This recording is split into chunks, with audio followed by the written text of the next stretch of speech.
का डेली जो भी हम लोग पढ़ रहे हैं उसको छोड़े नहीं, उसी दिन कवर करें। इस चक्कर में न पड़े कि हम वीडियो रिकॉर्डिंग देख लें। देखो प्रोक्रास्टिनेशन जो है टाल-मटोल, हैमलेट में जो है ट्रेजेडी का कारण बन जाता है। यहाँ पर भी जो है प्रोक्रास्टिनेशन जो है आपके लिए सिद्ध सही होगा, इस चीज़ के लिए कल्पना करना शायद व्यर्थ है। जब वीडियो रिकॉर्डिंग की आप बात करते हैं, पीडीएफ पढ़ने की बात करते हैं, तो इसका मतलब आप पंक्चुअलिटी से अलग जा रहे हैं और हर प्रकृति ने हर एक चीज़ का एक नियम बना रखा है और हर चीज़ उसी नियम से होती है और जो सिस्टम बना हुआ है, उस सिस्टम को फॉलो करके ही आगे बढ़ा जा सकता है। हमारे साँस लेने की जो है एक नियमबद्धता है, प्रकृति ने नियत में बना दी है। उससे अगर इतर चीज़ें होती हैं, हमारी ज़िंदगी में सब गड़बड़ हो जाती है, हमारी जान पे बन आती है। हम जो कुछ भी करते हैं सब एक नियमबद्ध है।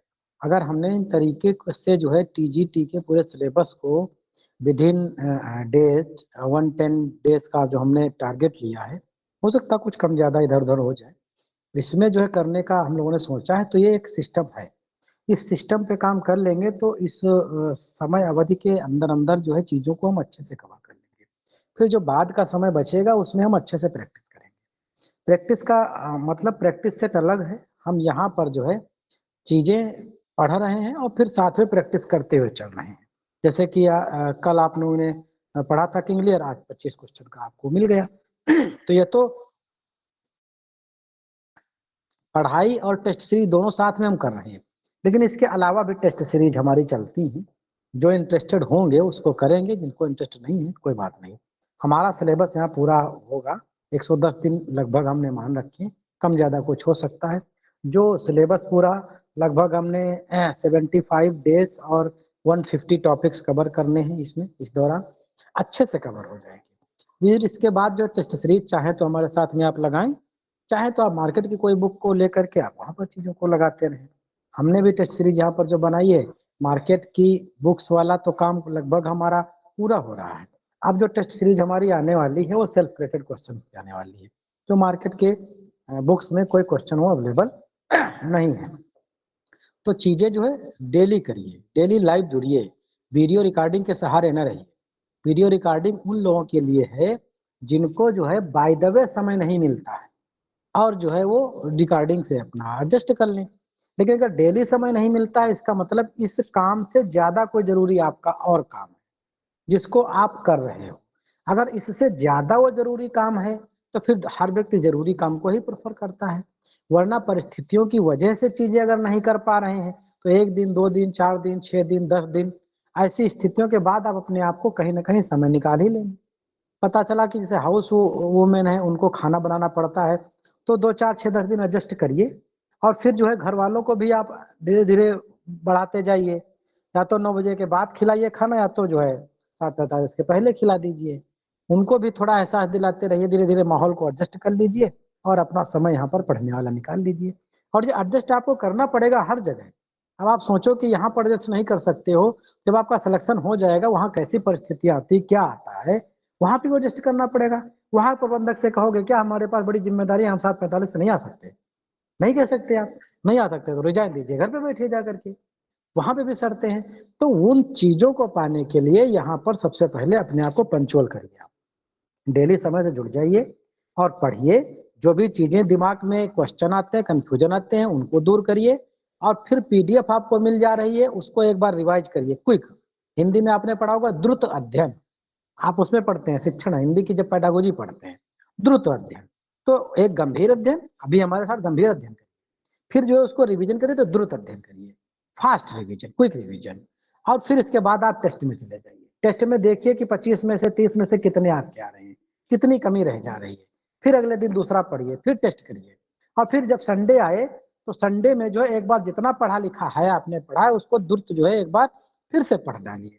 वीडियो रिकॉर्डिंग पूरा अगर देखने का नौबत आती है तो उसको फास्ट लगा लीजिए, 200 पे लगा लीजिए, जितने पे आप समझ पा रहे हैं उतने पे लगा लीजिए। करके चीज़ों को रिवाइज करके फिर से टेस्ट पे जाइए।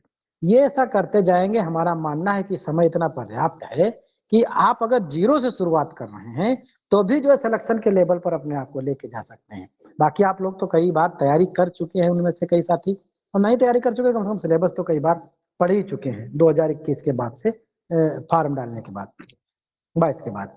और वीडियो जब भी देखें आप यूट्यूब पर, तो उसमें एक नीचे लाइक का बटन आता है, उसको जरूर लाइक कर दिया करें। इससे क्या होता है कि वीडियो थोड़ा राउंड करता है यूट्यूब पर, और जो राउंड करता है तो लोगों तक के एक रीच बनती है। हालांकि ये वीडियो जो पेड हैं ये सारे प्राइवेट हो जाएंगे अभी कुछ दिन के बाद, सबको विजिबल नहीं रहेंगे, लेकिन जो पेड हैं उनको जो है विजिबल रहेंगे, उनको अलग से लिंक हम एडिट करके शेयर कर देंगे। तो अभी जो जो भी है साथी वीडियो देख रहे हैं अगर यूट्यूब पे, तो उसको जरूर जो है लाइक करें। भले आपको लगता है कि बहुत ज्यादा सब्सक्राइब कर लिया है आपने चैनल्स को, सब्सक्राइब भले ना करें, लेकिन अगर कर लेंगे तो नोटिफिकेशन आपको चाहिए तो कर लीजिए, नहीं चाहिए तो ना करिए, लेकिन लाइक जरूर करिए। चलिए बढ़ते हैं आगे। 1605 में आता है क्या? मैकबेथ। हम आज पढ़ेंगे विलियम शेक्सपियर का प्ले मैकबेथ। 1605 टू 1606 दोनों डेट्स आपको अलग अलग मिल जाएंगे, एग्जाम में एक ही आएंगे, दोनों नहीं आएंगी। पब्लिकेशन जो है इसका फर्स्ट फोलियो में होता है, 1623 वेल नोन है। थर्ड फेज में आता है 1600 टू 1607 में, अकॉर्डिंग विलियम जे लांग है। सेटिंग इसकी स्कॉटलैंड एंड इंग्लैंड होती है। The play is primary in Scotland with some scenes in England. Key locations included Macbeth castle at the Inverness, ये पूछा गया है। उसके कैसल का नाम डंसियान हिल भी इंपॉर्टेंट है, and the royal palace of the forest. Major sources इस प्ले के जो है, Shakespeare's primary source of the Macbeth was Raphael chronicles, जो हॉलिंग्स का क्रॉनिकल्स है। जनरली इनके जो हिस्ट्री प्ले हैं वो सारे जो है हॉलिंग्स के क्रॉनिकल से ही लिए गए हैं, लेकिन ये मैकबेथ भी उसी में आता है, हिस्टोरिक में नहीं है, लेकिन ये जो है सोर्स उसी का लिया गया है। Scotland and Ireland 1577, which detail history of the Scottish king, एक स्कॉटिश किंग की एक हिस्ट्री, वहां से इसको सोर्स लिया गया है। थीम्स इसकी जो एम्बिशंस एंड पावर है, सुपर नेचुरल एलिमेंट्स भी इसमें दिखाए गए हैं, विचेस वगैरह, और अपारेशंस यहाँ पर अपीयर होते हैं। ट्रेजिक फ्ला इसका जो है पैरानोइया, एम्बिशंस एंड गिल्ट, ये ध्यान रखिएगा। पैरानोइया ये वही होता है एग्जेजरेटेड चीजें जो है जब हम एम्बिशंस कर लेते हैं या गलत निर्णय ले लेते हैं, तो ये वर्ड ही चूंकि इंपॉर्टेंट है इसलिए इसको ध्यान रखिएगा। Ambitions and guilt. कुछ करेक्टर्स जो है इसमें हम लोग यहाँ डील करते हैं, टोटल करेक्टर्स इसमें 40 करेक्टर्स जो डील किए गए हैं शेक्सपियर के द्वारा, उसमें से मेजर करेक्टर हमने यहाँ पर लिया है जो हमारे लिए काम के हैं। डंकन है जो किंग है स्कॉटलैंड के, मालकॉम है उसका जो सन है डंकन का, और डोनाबेल, ये दो बच्चे हैं इनके, दो लड़के हैं इनका। मैकबेथ है जो जनरल होता है किंग्स की आर्मी का। बैंको है ये भी जनरल है किंग्स की आर्मी का। मैकडफ एक नोबल मैन है स्कॉटलैंड का। और लिनेक्स एक नोबल मैन। लिनेक्स जो है थोड़ा अजीब नाम है, इसको दिमाग में रखिएगा, क्योंकि जो भी इनके मेजर वर्क हैं उनके जो ऑड नेम या ऑड सिचुएशंस से क्वेश्चन बन सकते हैं। नोबल मैन है स्कॉटलैंड का। रॉस है, रॉस है करेक्टर जो है इंपॉर्टेंट है, नोबल मैन है। मेनीटीथ ये करेक्टर पूछा गया है, मेनीटीथ दूसरे किसी एग्जाम में है, मुझे नहीं याद है। Nobles man of Scotland. Angus noble man of Scotland. Caithness noble man है स्कॉटलैंड का। फ्लियांस ये करेक्टर इंपॉर्टेंट है, सन है बैंको का। सीवार्ड ये भी करेक्टर पूछा गया है, Earl of Northumberland, general of the English forces है। यंग सीवार्ड, ये दोनों यंग और दोनों सीवार्ड इंपॉर्टेंट है, सन है उसका। सीटन एक आर्मर है, ये भी करेक्टर पूछा गया है, आर्मर उसका कौन है, सजाता कौन है उसको। बॉय सन ऑफ मैकडफ, जो इनोसेंट होती है डेथ इसकी। एंड इंग्लिश डॉक्टर है, स्कॉटिश डॉक्टर है, सोल्जर्स हैं, पोर्टर सीन इसमें आता है, और कई ओल्ड मैन है। लेडी मैकबेथ और लेडी मैकडफ ये दोनों में कभी कभी कंफ्यूजन हो जाता है। मैकबेथ जो है ये उसकी पत्नी है मैकबेथ की, और मैकडफ जो इनोसेंट हत्या जिसकी हो जाती है उसकी पत्नी है। जेंटलमैन नहीं, मैकडफ की नहीं, इसके बच्चे की हत्या होती है।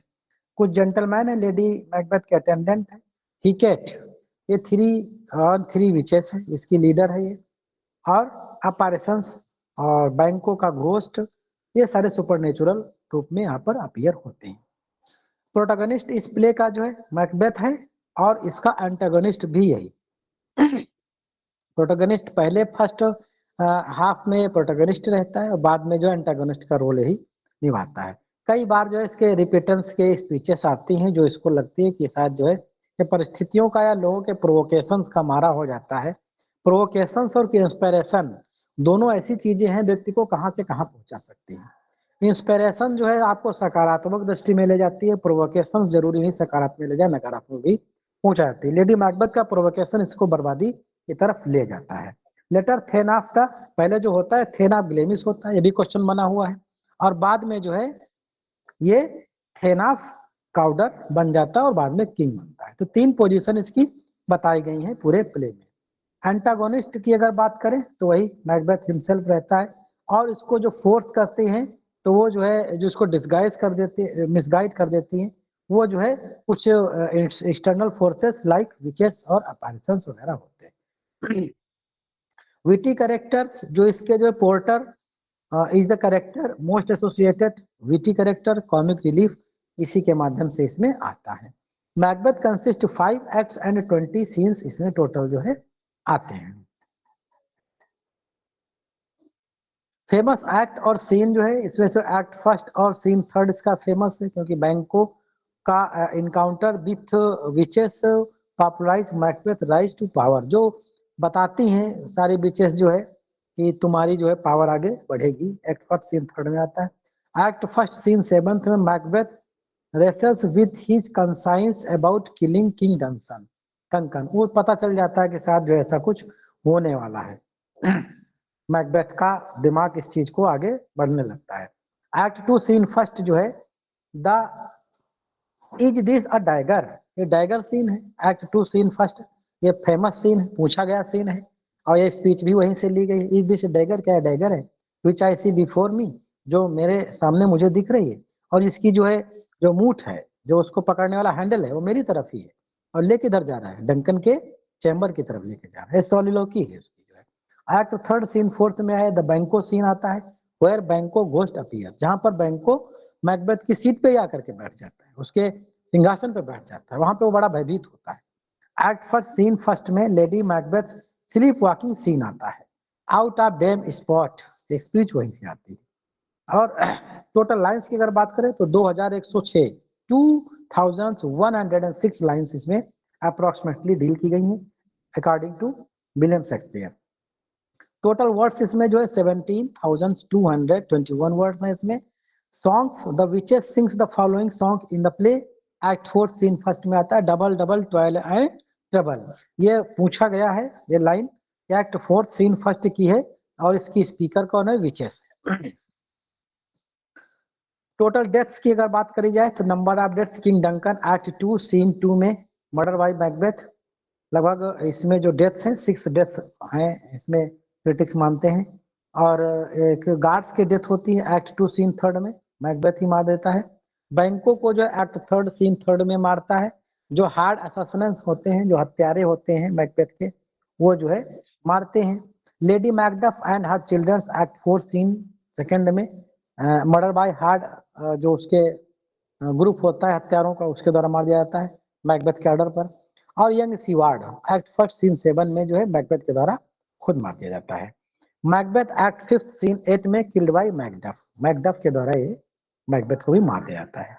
फर्स्ट स्पीच इस प्ले की जो है विचेस की होती है एक्ट फर्स्ट सीन फर्स्ट में है, when shall we three meet again, बिल्कुल थंडर एटमॉस्फेयर है, बिल्कुल गरज चमक जैसा माहौल बना हुआ है, वहां पर तीनों जो है विचेस से मिलती हैं, कहती हैं when shall we three meet again.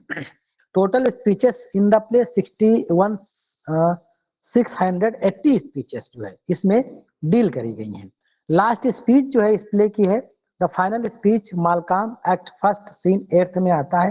So thank to all at once and to each once, जब आर्डर जो है रिस्टोर हो जाते हैं और तब जो है सबका मालकाम जो है धन्यवाद अदा करता है, टू थैंक सबको। फर्स्ट स्पीच मैकबेथ की जो है एक्ट फर्स्ट सीन थर्ड में आती है। So foul and fair a day I have not seen, ये स्पीच जो है बिचेस के मिलने के बाद जो है बोलता है so foul and fair a day, act first scene third में। लास्ट स्पीच जो मैकबेथ की है वो एक्ट 5th सीन 8th में आता है, जब उसकी हत्या होने वाली होती है, तब वो कहता है आई विल नॉट हील्ड, मुझे मरना ही है, तो मैं हथियार छोड़ के क्यों मरूं, मैं जो है लड़ते लड़ते अपने आप को वीर गति प्राप्त देना चाहता हूं, तो इसलिए वो कहता है कि मैं लड़के ही मरूंगा।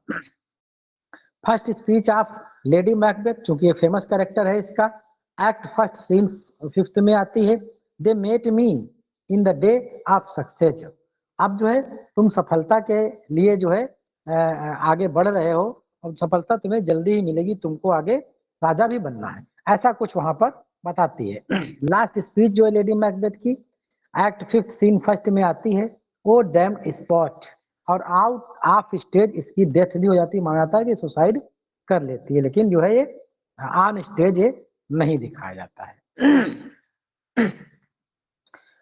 यहाँ पर सोलिलोकी मैकबेथ की लगभग 7 माना जाता है कि सोलिलोकी है, कुछ ऐसी है डाउटेबल है, तो आपको डाटा चेंज मिल सकता है। एक्ट 1st सीन 3rd में जो है मैकबेथ बोलता है this supernatural sightings can not be ill, can not be good, जब उनको बताती है कि जो है तुम तो 10 ऑफ कॉर्डर ग्लेमिस से कॉर्डर बनोगे और फिर राजा भी बनोगे, तो कहता है ये तो आत्माएं हैं, हो सकता है बुरी आत्माएं हो सकता है भ्रमित भी कर रही हो। Macbeth contemplate witches prophecy and it's implications, witches की प्रोफेसी को लेकर के वो चिंतन करता है। एक्ट 1st सीन 3rd की बात है। एक्ट 1st सीन 7 में it is were done when it is done when they are well it were done quickly, ये जो है मैकबेथ जो है debates the concise of the murdering king Duncan, कहता जो कुछ करना है मुझे तो फिर कर ही डालना चाहिए, अगर तुमने कह दिया है कि ये चीज होगी तो फिर जो कुछ होना है तो हो ही जाए, if it were done when it is done. Act 2 scene 1st में जो है दिस इज अ डैगर, ये डैगर सीन है, which I see before me, the handle towards my hand, इसका हैंडल मेरी तरफ है, कम लेट मी द क्लच दी, कहता है कि आओ मुझे पकड़ो और अपना काम तमाम करो। एक्ट 3rd सीन 1st में जो है to be thus is nothing but to be safely thus, Macbeth reflect on the futility of his kingship and his fear of Banquo, murder करने के बाद जो है वो राजा बन जाता है, लेकिन कहता है कि राजा बनने का कोई मतलब है नहीं, मैं तो भय में अपना जी रहा हूँ, अब भी जो है मुझे पे खतरा मंडरा रहा है, जब बैंकों का वो घोस्ट देख लेता है। एक्ट 3rd सीन 2 में we have scotch the snake not killed it, Macbeth speak about his anxiety and an need to secure his throne, वो जो है मारने के बाद जो है वो बड़ा ही इनसिक्योर फील कर रहा है, इसीलिए जो है वो पता नहीं कितनी हत्याओं को कराया दे रहा है, असैसिनेशंस को जो है हायर कर लेता है, ग्रुप को ऐसा हायर कर लेता है, और जो भी उसको लगता है खतरा है उसको वो मरवा दे रहा है। Act 5th scene 5th, tomorrow and tomorrow and tomorrow काफी फेमस है, keeps this pity back from day to day, Macbeth reflect on the meaningless passage of times after the hearing of Lady Macbeth's death, वो last में जब युद्ध स्थल पे है उसको आज सूचना मिलती है कि लेडी मैकबेथ जो है इस दुनिया से चली गई है, तब वो कहता है अब ऐसे समय पे हो गई है, मेरे पास समय नहीं है कि उनको मैं मारण भी करूं, उनपे विलाप भी करूं, ऐसे समय पे उनको जाना था। Act 4th scene 1st, time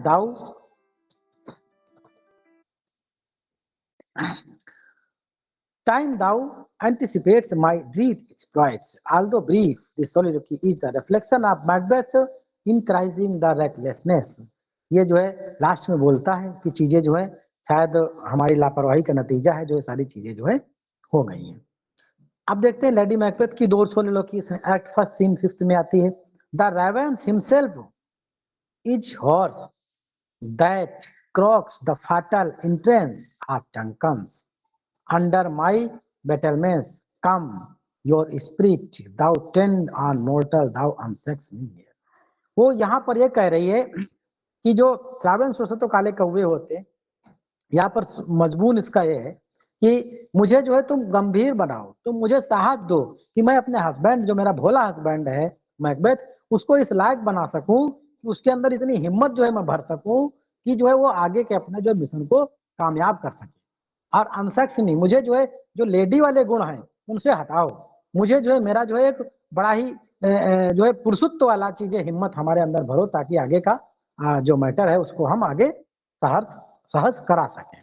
act first scene fifth में ग्लेमिश दाउ आर्ट, तुम तो ग्लेमिश हो, स्वागत है तुम्हारा, एंड काउडर, और काउडर ही हो गए हो, and shalt be what thou art promise it to fear my nature it to be the milk of the human kindness. तुम तो जो है बिल्कुल दूध के धोए लग रहे हो, तुम तो बड़े सीधे साधे लग रहे हो, तुम्हारे को बड़ा समझाना मुश्किल है। तुम ग्लेमिश थे, काउडर बन गए हो, अब राजा भी तुम बनोगे, कैसे तुमको समझाऊं, तुम चीजें समझ नहीं पा रहे हो। किंग डंकन आए हैं, चैम्बर में हैं, काम करना है। In this earlier part, the same scene, Lady Macbeth reflects on Macbeth's nature, her own determination pushed him toward the murder of Duncan. हमने स्पीच का जो है यहाँ पर एक्सप्लेनेशन भी दे दिया है ताकि आपको समझने में आसानी हो सके। मैकबेथ है सेवरल असाइड्स, जैसे कि एक्ट फर्स्ट सीन थर्ड में ग्लेमिश, थेन एंड कॉडर, कहता कि वह ग्लेमिश तो था, थेन आप कॉडर बन गया, क्या आप जो है हम आगे किंग भी बनेंगे, ऐसा सोचता है। क्लाउन्स एंड फूल्स का porter scene act two scene third में आता है, जो कॉमिक रिलीफ देता है। मॉरल मैसेज अगर देख लिया जाए तो एम्बिशन ज्यादा ठीक नहीं होती, पावर और गिल्ट जो है उसके बर्बादी का कारण बनता है, यही यहाँ पर शेक्सपियर साहब बताना चाहते हैं। फारस्वेडिंग, जो भी ऑडियंस को पता होता है कि आगे क्या होने वाला है। आर्निकल और सिंबोलिज्म और इमेजरी और एलूजन काफी जो है इन्होंने ग्रीक मैथोलॉजी के यूज किए हैं। कुछ मेजर वर्क्स हैं जो इस प्ले पर आधारित जो है लिखे गए हैं, जैसे कि Shakespeare's tragedy heroes slaves of the passions by Lily's B Campbell's, Shakespearean tragedy AC Bradley के द्वारा लिखी गई। Macbeth and the tragedy of the scene by the J Dover Wilson के द्वारा लिखी गई है। The tragedy of Macbeth modern criticals interpretations edited by Harold Bloom, ये उनका वर्क है। Shakespeare and allegory of idylls by the Bernard Spivack, ये कुछ जो है वर्क्स हैं जो लिखे गए हैं इस को बेस बना करके। जो सैमुअल जॉनसन है इस वर्क को प्रेज करते हैं और will define the character and strictly moral lesson. RC. Bradley consider the Macbeth Shakespeare's the most readable tragedy, इसको बोलते हैं। Harold Bloom Shakespeare's the greatest psychological thriller उन्होंने बता दिया इसको। और टी.एस. इलियट ने सबसे बढ़िया चीज बताई है, criticize Macbeth character as the lacking of the depth compress the other Shakespearean protagonist, लेकिन इसे जो है आर्टिस्टिक सक्सेस भी बताया है। ये कमेंट पूछा गया है कई बार कि आर्टिस्टिक सक्सेस इसको किसने बताया, टी.एस. इलियट ने बोला है। और आर्टिस्टिक फेलोर किसको बता दिया है, हेमलेट हेमलेट को बोला गया है। भाई वो तो भेज दिया गया है लिंक सबको, लिंक क्या किसी को नहीं मिला है?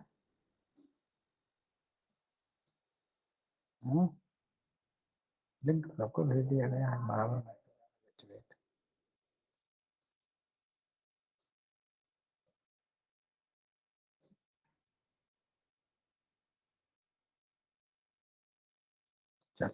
सर ये फोर्थ वाला पॉइंट एक बार एक्सप्लेन कर दीजिए।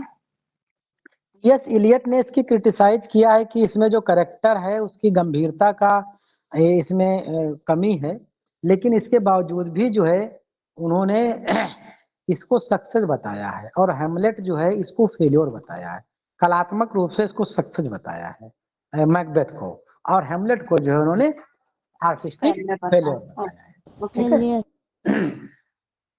Feature Shakespeare written this play to the please King James first, a descendant of Banquo. ये भी पूछा गया है कि डिसेंडेंट ऑफ बेंको कौन है, क्वेश्चन ये बना है, किंग जेम्स फर्स्ट है। The death of scene of Duncan's words of fire, famous line, my life is charmed, life is a tale told by an idiot, full of sound and fury signifying nothing. ये जो lines हैं जितना इन्होंने बताया है ये और ज्यादा इंपॉर्टेंट जितना कुछ हमने तक के पढ़ा है।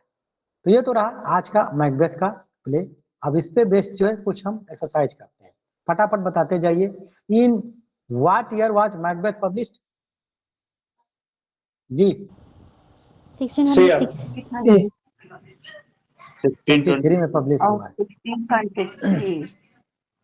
रिटन है वो 6। Holinshed chronicle source of Macbeth primary based on Hollinshed Chronicles. What is the main setting of Macbeth? Scotland. Scotland. Which of the following theme is central to the Macbeth? Ambition. Ambition. Ambition. Ambition. How many acts are in Macbeth? 5. 5. 5. Who is antagonist of the Macbeth? Macbeth. Macbeth himself. Macbeth. Which अच्छा इसको fourth विच भी इनको कहा जाता है lady Macbeth, ध्यान रखिए. Yes, Which sir. characters provide the comic relief in the play? Porter. कौन है? पोर्टर सीन है. Porter. What is the literary device evidence the witch's prophecy in Macbeth? Foreshadowing. अब इसकी घटना को बताना. How many soliloquies does Macbeth have in the play? 7. 7. 7. What is the Lady Macbeth's famous line during sleepwalking? Tomorrow Out night. damned. Now, out damned spot out. On the I spot. ठीक है, तो इस तरह से हम लोगों ने, अच्छा और भी कुछ है, ज्यादा बची है क्या? 2 क्वेश्चन और रह गए, इन्हें करा लो तो. हाँ हाँ, इसमें 15 है, इसमें 10 ही बनाते हैं, इसमें 15 बना दिया. चलो कर दो. What is the Macbeth tragic flaw? Ambition. Yeah. B paranoia. option. Paranoia. B option. Paranoia. ध्यान रखिए. How many deaths are explicit mentioned in the play? 8. 6. 6. तो clear. Which act contained the Macbeth famous is this dagger? इसमें 2-1. 2-1. Is 21. What is the moral message of the Macbeth? Unchecked ambitions lead to the one's downfall. C option. Who delivers the last speech of the play? Malcolm. Malcolm Frank बोलता है. Fifth scene 8th में आता है. इस तरह से हम लोगों ने आज मैकबेथ कंप्लीट किया. अब इस पे रिलेटेड जो है क्वेश्चन मिल जाएंगे. देखो जो मेजर प्ले हैं इनके, चाहे वो कॉमेडीज हो चाहे ट्रेजेडीज हो, उनको हम इसी तरह से कवर करेंगे. लेकिन सारे प्ले पे इस तरह काम करने वाले नहीं हैं. कुछ प्ले ऐसे हैं जिसपे सिर्फ हमको ये जानना है कि इसका आया कब है, इसका सेटिंग क्या है, इसका सोर्स क्या है और इसका मेजर कैरेक्टर क्या है और इसकी थीम क्या हो सकती है. कोई फेमस एक दो लाइन उसकी वो जान लेते हैं, बाकी उस पर ज्यादा काम नहीं करना है. लेकिन जो बड़े प्ले हैं इनके, उस पर हम डेप्थ पे जाकर के काम करें. जितना काम हमने यहाँ पर किया है ये उतना सफिशिएंट है. यहाँ से अगर इतना काम कर लिया हमने तो मान चलो 99% क्वेश्चन हम कवर करने की क्षमता में आ जाएंगे. बाकी आपके पास समय है, आपके पास मार्केट की बुक्स हैं, इंटरनेट की दुनिया है, जितना चाहे उतना पढ़ें. लेकिन जितना हम लोग कर रहे हैं इतना जरूर करते रहें. ठीक है, हमारा सेशन यहीं तक के, आगे बढ़ते हैं हम लोग ग्रामर के टेस्ट की तरफ.